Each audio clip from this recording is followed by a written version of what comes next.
En dat kan ook bijna niet anders, moet je weer intussen opgejaagd door de duvels. Dus de heiligen en de duvels die zitten vlak achter elkaar in de optocht.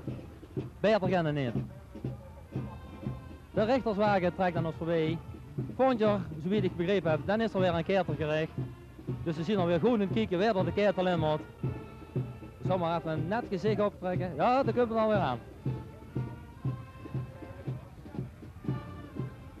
Drink terug aan en een hakrij.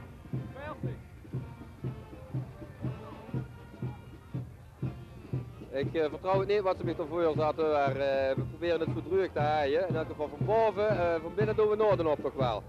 Het zal wel een hels brouwsel zijn geweest wat ze daar hebben op. Ik ben bang voor wel. En kijk goed, we mogen ons niet verspreken. Dat is me een paar jaar geleden overkomen. En toen hadden ze me bijna in de ketel willen schreeuwen. Dus ik ben heel voorzichtig als het over de ketel eerst gaat. Ja, ik heb het net zeggen volgend jaar.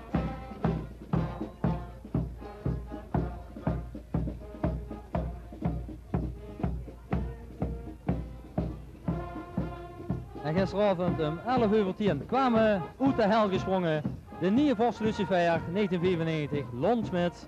En deze tijd natuurlijk hier op de wagen. Samen met de jeugd Lucifer en dat is Erik Kremers.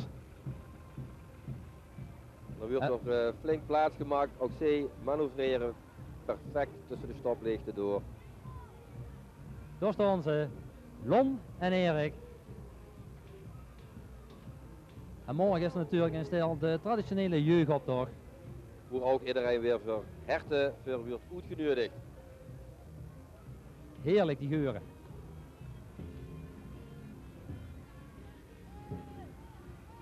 Volgens mij duurt dat daags voordat ze dat doet die player is of hoe een lief is. Misschien als ze een echte duvel bewust en wil ze hem gaan in moeten kleier hebben. Maar en voordat de vastelovend begint even snoeven.